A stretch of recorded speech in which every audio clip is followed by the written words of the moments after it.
طلاق دینے کے بعد، عدت گزرنے کے بعد تو وہ نکاح کر سکتا ہے. یہ مسئلہ قیامت تک کے لیے صاف کر دیا گیا. اذا قضوا منهن وطرا، جب ان سے ان کا کام ختم ہو جائے. وَكَانَ أَمْرُ اللَّهِ مَفْعُولًا، اور اللہ کا حکم ہو کر رہتا ہے، جو اللہ تبارک و تعالی چاہتا ہے وہ ہو کر رہتا ہے. سبحان اللہ. تو یہی ہوا الحمدللہ رب العالمین کہ اللہ تبارک و تعالی کے حکم سے سرکار دو عالم صلی اللہ تعالی علیہ وسلم نے. اور مزے کی بات میں آپ کو بتاؤں، قدر عجیب و غریب چیز ہے کہ جب حضرت زید نے حضرت زینب کو طلاق دے دیا اور جب عدت گزر گئی تو سرکار دو عالم کے نکاح کا پیغام خود حضرت زید لے کر حضرت زینب کے پاس گئے. اللہ کیا شان تھی ان اللہ کے بندوں کی. بتائیے، پہلے سے نکاح کیا، اس کے بعد تعلقات کچھ اچھے نہیں رہے، پھر طلاق دے دیا، اور طلاق دینے کے بعد 3 مہینے جب گزر گئے تو حضور کا پیغام لے کر خود حضرت زید حضرت زینب کے پاس گئے. اللہ اکبر. اور روایتوں میں آیا ہے اللہ اکبر کہ زید نے سر جھکا کر کے اور شرم و ادب کے ساتھ سرکار دو عالم صلی اللہ تعالی علیہ وسلم کا پیغام حضرت زینب کو دیا. حضرت زینب نے سن کر فرمایا کہ میں کچھ نہیں کہتی، میں کچھ نہیں کہوں گی، جو کچھ میرے رب کو منظور ہوگا وہ ہوگا. کیونکہ بڑی ناکوالی تھی نا، وہ تو ویسے بھی خاندان حضرت عبد المطلب کی نواسی تھی، معمولی بات نہیں ہے. انہوں نے کہا کہ میں کچھ نہیں کہتی، جو کچھ اللہ کو منظور ہوگا وہ ہو جائے گا. چنانچہ یہ کہہ کر آپ نماز اور دعا میں مشغول ہو گئے. یہ جواب دیا اور اس کے بعد نماز پڑھنے لگی. سبحان اللہ. میرے دوستو، ہماری یہ مقدس مائیں اور سرکار دو عالم کے زمانے کے یہ مرد اور عورتیں، یہ لوگ نور کے پتلے تھے. اللہ تعالیٰ نے ہدایت کا پتلا انہیں بنا کر بھیجا تھا. ان کے اندر تو نفس کی تو کوئی چیز تھی ہی نہیں. جواب دیا. کوئی دوسرا ہوتا تو جانے کیا کیا سوچتا اور مگر کچھ نہیں. سن کر کے نماز اور دعا میں مشغول ہو گئی. جب نماز اور دعا میں مشغول ہو گئی تو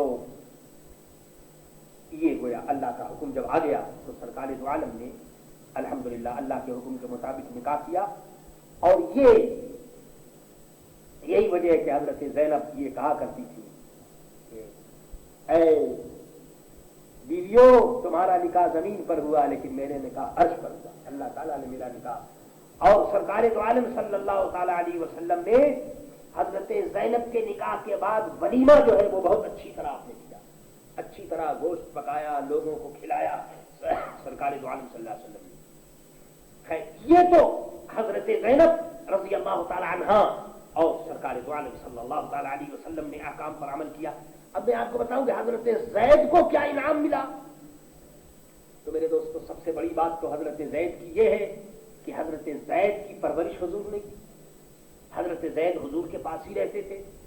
اور سب سے بڑا انعام حضرت زید کو جو ملا وہ انعام یہ ملا میرے دوستو کہ پورے قرآن کریم میں صرف صحابہ میں حضرت زید کا نام ہے اور کسی کا نام نہیں.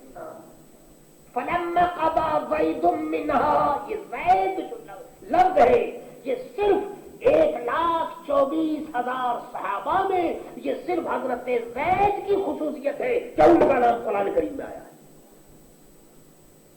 حالانکہ خلفائے راشدین افضل ہے الحمدللہ.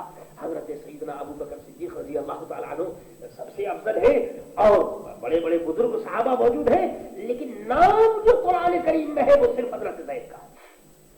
یہ گویا شان حضرت زید کی ہے. چنانچہ بلا تکلف ہم نمازوں میں ان کے نام کے ساتھ پڑھتے ہیں فلما قضى زید منها. تو یہ حضرت زید کو اللہ تبارک و تعالیٰ نے شان عطا فرمائی.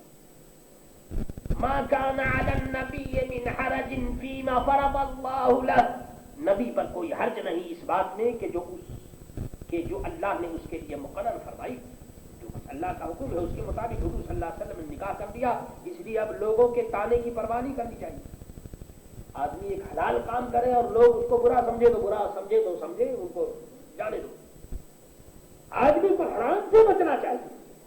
یاد رکھو، بزرگی اس میں نہیں ہے کہ آدمی حلال سے بچنے لگے. یہ بزرگی نہیں ہے، یہ تو حماقت اور جہالت کی بات ہے. بزرگی اس میں ہے کہ آدمی حرام سے بچے. حلال سے بچنے میں کوئی بزرگی تھوڑی. حلال سے بچنے میں کوئی بزرگی نہیں، بلکہ بزرگی اور شان اس میں ہے کہ آدمی حرام سے بچے. تعالیٰ نے جو دیا ہے اس کے مطابق آدمی کو عمل کرنا چاہیے. اللہ اکبر. سنت اللہ فی الذین خلوا من قبل، اللہ کا دستور چلا رہا ہے ان میں جو پہلے گزر چکے. وکان امر اللہ قدرا مقدورا، اور اللہ کا کام مقرر تقدیر سے مقرر ہے اس کا کام. اللہ.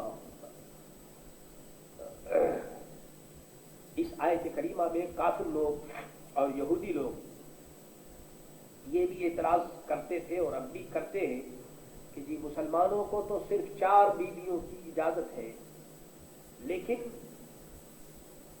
نبیوں کو اور سرکار دو عالم صلی اللہ تعالی علیہ وسلم کو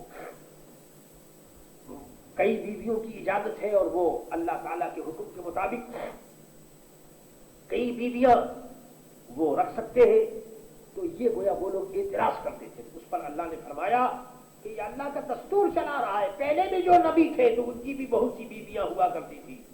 چنانچہ داؤد علیہ السلام کی 100 بیویاں، حضرت داؤد علیہ السلام کی 100 بیویاں، اور حضرت سلیمان علیہ السلام کی 300 بیویاں. تو اے بے دینو تم کیوں اس میں اعتراض کیا کرتے ہو؟ سرکار دو عالم صلی اللہ تعالی علیہ وسلم کی اگر 9 بیویاں ہیں تو اس میں اعتراض کی کیا بات ہے؟ نبیوں کے پاس تو بہت سی بیویاں تھیں. اور یہ بات ہمیشہ یاد رکھیے کہ یہ جو سرکار دو عالم صلی اللہ تعالی علیہ وسلم کی جو بیویاں ہیں ہماری مائیں، تو نبی جب کسی عورت سے نکاح فرماتے ہیں تو اس میں کوئی نہ کوئی حکمت ہوتی ہے. حکمت کے بغیر نہیں، ورنہ کوئی دنیا میں کوئی مثال پیش کر سکتا ہے کہ سرکار دو عالم کا جو پہلا نکاح ہوا تو اس شان کے ساتھ کہ حضور کی عمر 25 سال کی اور حضرت خدیجہ کی 40 سال کی بتائی. معلوم یہ ہوا کہ نکاح کا مقصد وہ نہیں ہوتا ہے جو عام طور پر یہ لوگ سمجھتے ہیں. نکاح کا مقصد تو اللہ تعالی کے حکم کی پابندی ہوتی ہے، اور نبی جو نکاح فرماتے ہیں اس کے اندر کوئی نہ کوئی حکمت ہوا کرتی ہے. جیسے دیکھیے حضرت زینب یا ام سلمہ، وہ بیچاری ایسی تھی کہ پریشان ہو گئی تھی، ان کے شوہر کو بھی شہید کر دیا گیا، تمام پریشان، اور وہ اللہ سے دعا کرتی تھی. کسی نے کہا نکاح کر لو تو وہ کہتی تھی کہ ام سلمہ سے بڑھ کر کے تو ہمیں کوئی نہیں مل سکتا. کسی نے کہا نکاح نہیں کرتی تو ام سلمہ فرماتی کہ حضرت سلمہ سے بڑھ کر کے ہمیں شوہر کون مل سکتا ہے. یہ وہ دعا کرتی تھی تو اللہ تبارک و تعالیٰ نے ان کو صبر کا اجر عطا فرمایا کہ خود حضرت محمد مصطفیٰ صلی اللہ علیہ وسلم نے ان سے نکاح کر دیا. اسی طرح سے حضرت صفیہ نکاح فرمایا تو یہودیوں کے بہت سے آدمی مسلمان ہو گئے، یا اور دوسری جو ازواج مطہرات ہیں. تو یہ جو ان کا اعتراض ہے یہ اعتراض غلط ہے. اچھا، اور پھر یہ بھی یاد رکھیے کہ یہاں پر مسلمانوں کو بھی جو اجازت دی گئی ہے 4 نکاح کی، تو وہ بھی اجازت جو ہے وہ شرط کے ساتھ ہے. ایسے نہیں کہ جہاں چاہو جیسے چاہو نکاح کر لو، یہ مطلب نہیں، بلکہ اس شرط کے ساتھ اجازت دی گئی کہ تم عدل قائم کر سکو. ان کا کھانا، ان کا خرچہ، ان کے اخراجات، ان کی ضروریات، ان تمام چیزوں کو اگر تم پورا کر سکتے ہو تو پھر کرو، ورنہ نہیں. عدل اور انصاف کا حکم دیا گیا. اور کیوں یہ حکم دیا گیا میرے عزیز و دوستو؟ یہ حکم اس لیے دیا گیا تاکہ ملت اسلامیہ اور محمد رسول اللہ صلی اللہ علیہ وسلم کی امتی گندے کاموں میں نہ پھنسے. جی زنا اور یہ گندگی اور یہ تمام اس قسم کی جو باتیں ہوتی ہیں اس سے بچنے کے لیے اگر اللہ تعالیٰ نے ایک آدمی کو اتنی توفیق دی اور وہ بہت بڑا آدمی ہے اور اس کے بعد لاکھوں روپیہ ہے اور کسی چیز کی کمی نہیں اور وہ عدل بھی کر سکتا ہے، انصاف بھی کر سکتا ہے، تو ٹھیک ہے، ایک جائز کام ہے. یہ مطلب نہیں کہ ضرور کرنا چاہیے، یہ مطلب نہیں، بلکہ یہ ہے کہ اگر کوئی آدمی ایسا کرنا چاہے تو کر سکتا ہے، مگر اس شرط کے ساتھ کہ جو شریعت نے قائم کی ہے. الذين يبلغون رسالات الله ويخشونه ولا يخشون احدا الا الله، وہ جو اللہ کے پیغام کو پہنچاتے ہیں اور اللہ سے ڈرتے ہیں اور اللہ کے سوا کسی کا خوف نہیں کرتے. وَكَفَى بِاللَّهِ حَسِيبًا، اللہ بس ہے حساب کا لینے والا. اللہ تبارک و تعالی حساب دے گا. اللہ سبحان اللہ. یہ سب گویا تبلیغ اللہ تبارک و تعالیٰ کے فضل و کرم سے یہ تمام چیزیں تبلیغ میں آتی تھی اور تبلیغ میں ہوتی تھی. فرمایا وَكَفَى بِاللَّهِ حَسِيبًا, اللہ تبارک و تعالیٰ کافی ہے حساب کا لینے والا. مقصد یہ ہے کہ اللہ نے جو حکم فرمایا اس کی تبلیغ کرو. تبلیغ کس طرح سے کرو؟ دیکھو, نماز کی تبلیغ کرنی ہے تو خود نماز پڑھنی چاہیے, جبھی تو نماز کی تبلیغ ہوگی. اگر اچھا کام کی تبلیغ کرنی ہے تو خود اچھا کام کرو. جس کام کی تبلیغ تم کرنا چاہتے ہو وہی کام کرو گے تو اسی کے اندر تبلیغ ہوگی. اللہ سے دعا کرو کہ اللہ تبارک و تعالی ہمیں تبلیغ اور عمل کی توفیق عطا فرمائے. ربنا تقبل منا انك انت السميع العليم. ان الله وملائكته يصلون على النبي يا ايها الذين امنوا صلوا عليه وسلموا تسليما. لا اله الا الله لا خوف عليهم ولا هم يحزنون.